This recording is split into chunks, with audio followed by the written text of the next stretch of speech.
Hello and welcome back to my channel. मैं हूं आपका टीचर काशिफ खान सर और आप देख रहे हैं मेरा चैनल काशिफ सर एकेडमी। तो बच्चों हो जाइए बिल्कुल तैयार, क्योंकि आज जो टॉपिक हम लोग पढ़ने जा रहे हैं वो है सप्लाई वाले चैप्टर में से। और सप्लाई वाले चैप्टर में का जो टॉपिक हम लोग कंटिन्यू करेंगे वो है सबसे इंपॉर्टेंट टॉपिक आपका law of supply.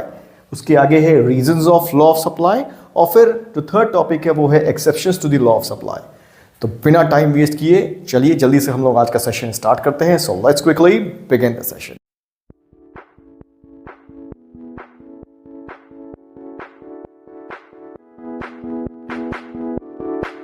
Law of supply states the direct relationship. Law of supply क्या है? एक डायरेक्ट रिलेशनशिप है। किसका डायरेक्ट रिलेशनशिप है? हमारा डायरेक्ट रिलेशनशिप है। किसका डायरेक्ट रिलेशनशिप है? हमारा प्राइस का और क्वांटिटी सप्लाइड का। मैंने कहा था ना, प्राइस और सप्लाई का आपस में रिलेशनशिप। ठीक है, मैंने बताया था चैप्टर के स्टार्टिंग में। तो लॉ ऑफ सप्लाई भी हमारा कुछ नया नहीं बता रहा है, हमको वही चीज़ बता रहा है। क्वांटिटी सप्लाइड और प्राइस का एक डायरेक्ट रिलेशनशिप है। डायरेक्ट रिलेशनशिप का मतलब क्या होता है कि जब हमारा प्राइस बढ़ता है तो क्वांटिटी सप्लाई भी हमारा बढ़ता है। जैसे कि हम इस स्केड्यूल में देख सकते हैं कि हमारा प्राइस कैसे बढ़ रहा है। 1 से 2 हुआ, ठीक है, 2 से 3 हुआ। जैसे जैसे हमारा प्राइस बढ़ता जा रहा है, जब 1 प्राइस था तो क्वांटिटी सप्लाइड हमारा 0 था। फिर जब 2 हुआ तो क्वांटिटी सप्लाइड 10 हो गया। इसी तरीके से जैसे जैसे हमारा प्राइस बढ़ता जा रहा है क्वांटिटी सप्लाइड भी हमारा बढ़ता जा रहा है। लेकिन लॉ ऑफ सप्लाई में एक चीज आगे लिखी हुई है, कीपिंग अदर फैक्टर्स कांस्टेंट। अब ये अदर फैक्टर्स क्या है हमारे? कांस्टेंट क्या चीज है ये? सेटरस पैरिबस, ये फ्रेज क्या है? देखिए बच्चों, लॉ ऑफ सप्लाई हमारा है तो रिलेशनशिप, डायरेक्ट रिलेशनशिप है, मैंने अभी बताया प्राइस और क्वांटिटी के बीच में। लेकिन ये लॉ ऑफ सप्लाई एप्लीकेबल कब होगा? जब बाकी फैक्टर्स जो हैं वो कांस्टेंट होंगे। ठीक है, मतलब ये फ्रेज जब अप्लाई हो रहा होगा, जिसको हम बोलते हैं सेटरस पैरिबस। अब ये अदर फैक्टर्स हैं क्या हमारे? अदर फैक्टर्स ये अजम्पशंस, जो अजम्पशंस के नाम पे हम लोग पढ़ते हैं वही अदर फैक्टर्स हैं। मतलब ये सारे फैक्टर्स में अगर चेंज नहीं होगा तो ही लॉ ऑफ सप्लाई हमारा एप्लीकेबल है, वरना लॉ ऑफ सप्लाई हमारा एप्लीकेबल नहीं है। ठीक है, अब ये फैक्टर्स क्या क्या हैं? पहला फैक्टर कह रहा है, मतलब पहला अजम्पशन कह रहा है price of other goods constant, मतलब जो दूसरे गुड्स हैं उनका प्राइस चेंज नहीं होना चाहिए, तभी लॉ ऑफ सप्लाई एप्लीकेबल होगा। दूसरा पॉइंट कह रहा है no change in state of technology. State of technology का मतलब टेक्नोलॉजी में बिल्कुल भी चेंजेस नहीं होंगे, तभी लॉ ऑफ सप्लाई हमारा एप्लीकेबल होगा। ठीक है, टेक्नोलॉजी मैंने बताया था ना डिटर्मिनेंट्स में, वही चीज। Third point, prices of factors of production. Factor of production क्या होता है क्या होते हैं हमारे? Land, labour, capital, entrepreneur. ठीक है, उसकी प्राइसेस बिल्कुल भी चेंज नहीं होंगे, रिमेन्स सेम, रिमेन्स कांस्टेंट। अगर कांस्टेंट होंगे तभी लॉ ऑफ सप्लाई हमारा एप्लीकेबल होगा, मतलब फैक्टर्स ऑफ प्रोडक्शन के प्राइसेस बिल्कुल भी चेंज नहीं होने चाहिए। फोर्थ पॉइंट क्या कह रहा है? No change in taxation policy. Government की कोई भी टैक्सेशन पॉलिसी में चेंजेस नहीं होने चाहिए, मतलब टैक्स बढ़ने और घटने नहीं चाहिए, तभी लॉ ऑफ सप्लाई हमारा एप्लीकेबल होगा। लास्ट पॉइंट है goals of the producers remains the same. जो प्रोड्यूसर के गोल्स हैं, ठीक है, वो गोल्स चेंज नहीं होने चाहिए। गोल्स के बारे में मैंने बताया है, किसी भी कुछ प्रोड्यूसर्स का गोल होता है प्रॉफिट मैक्सिमाइजेशन, कुछ का सेल्स मैक्सिमाइजेशन। ठीक है, कुछ प्राइसेस बढ़ने पर जो है वो सप्लाई करते हैं, प्रोडक्शन करते हैं, फिर सप्लाई करते हैं। कुछ उसी कांस्टेंट प्राइस पर ही जो है वो प्रोडक्शन करते हैं और सप्लाई करते हैं। तो गोल्स चेंज नहीं होना चाहिए। गोल्स चेंज हुआ तो लॉ ऑफ सप्लाई एप्लीकेबल नहीं होगा। तो लॉ ऑफ सप्लाई को एप्लीकेबल होने के लिए गोल्स जो भी होंगे प्रोड्यूसर्स के वो कांस्टेंट होंगे। ठीक, अब लॉ ऑफ सप्लाई को हम लोग जो है वो ग्राफिकली समझेंगे। लॉ ऑफ सप्लाई हम लोगों ने पढ़ लिया, उसको समझ लिया, ठीक है, स्केड्यूल भी समझ लिया। अब इस स्केड्यूल के हेल्प से जो हम यहाँ पर कर्व बनाएंगे उसी को हम सप्लाई कर्व बोलते हैं। ठीक है, तो जैसे कि स्केड्यूल में यहाँ पर हमारा एक तरफ प्राइस दिया हुआ है, एक तरफ क्वांटिटी सप्लाई दिया हुआ है। हम देख पा रहे हैं कि जब प्राइस हमारा 1 रुपी है तो क्वांटिटी सप्लाई 0 है। प्राइस हमारा 2 है तो क्वांटिटी सप्लाई हमारा 10 है। प्राइस हमारा 3 है, क्वांटिटी सप्लाई हमारा 20। मतलब जैसे जैसे हमारा प्राइस जो है वो बढ़ रहा है वैसे वैसे क्वांटिटी सप्लाई बढ़ रही है। इसी को हमें ग्राफिकली शो करना है। अब देखिए एक्स एक्सिस, ये हमारा एक्स एक्सिस है, ये हमारा वाई एक्सिस है। ठीक है, एक्स एक्सिस पर हमने क्वांटिटी सप्लाइड ले लिया है, वाई एक्सिस पे हमने प्राइस ले लिया है। ठीक है, अब यहां पर क्या दिया है, जब प्राइस 1 रुपी है, ठीक है, प्राइस हमारा 1 रुपी है तो क्वांटिटी सप्लाई कितनी है, 0 है। तो पहला पॉइंट हमारा ये बन गया। ठीक, प्राइस हमारा 2 है तो क्वांटिटी सप्लाई कितना है हमारा, 10 है। ये तो बच्चों आप लोग बड़े आराम से बना लोगे। प्राइस हमारा 3 है तो क्वांटिटी सप्लाई हमारा कितना है, 20 है। ये पॉइंट हमारा बन गया। प्राइस हमारा 4 है तो क्वांटिटी सप्लाई हमारा कितना है, 30 है। और प्राइस हमारा 5 है तो क्वांटिटी सप्लाई हमारा 40 है। ये सारे पॉइंट्स हमको मिल गए, इनको हमने ज्वाइन कर दिया। इनको जैसे ही हम ज्वाइन करेंगे ये हमारा सप्लाई कर्व बन के आ गया। इसको हम क्या बोलेंगे, इसको हम सप्लाई कर्व बोलेंगे।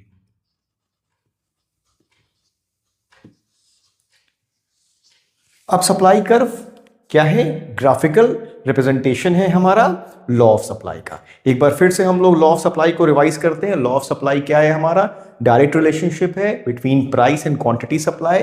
प्राइस और क्वांटिटी सप्लाई में हमारा डायरेक्ट रिलेशनशिप है। डायरेक्ट रिलेशनशिप का मतलब क्या है कि जब प्राइस हमारा बढ़ेगा तो क्वांटिटी सप्लाई भी हमारी बढ़ेगी, और जब प्राइस हमारा कम होगा तो क्वांटिटी सप्लाई भी हमारी कम होगी। यही है हमारा लॉ ऑफ सप्लाई।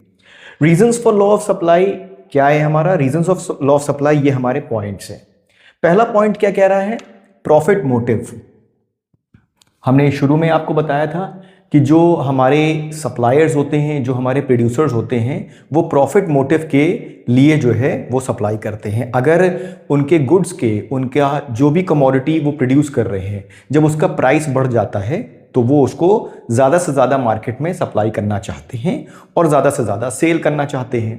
ठीक है, और जब प्राइसेस उनके कमोडिटी के कम हो जाते हैं, जब उनको लगता है कि उनके लिए ज़्यादा प्रॉफिटेबल नहीं है मार्केट में अपने गुड्स को सप्लाई करना, तो वो कम से कम सप्लाई करते हैं, कम से कम सेल करते हैं।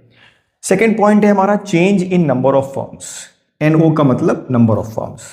नंबर ऑफ फर्म्स मैंने डिटर्मिनेंट्स में बताया था कि जब ज़्यादा नंबर ऑफ फर्म्स होती हैं, उनको लगता है, जब फर्म्स को ये लगता है कि मार्केट में जो है वो ज़्यादा प्रॉफिटेबिलिटी है, तो वो एंटर करती हैं उस पर्टिकुलर सेगमेंट में। जैसे कि मोबाइल फ़ोन का एग्जांपल हम ले सकते हैं। मोबाइल फ़ोन जो है वो ज़्यादा प्रॉफिटेबल मार्केट है, तो नंबर ऑफ़ फर्म्स इसमें ज़्यादा एंटर करेंगी।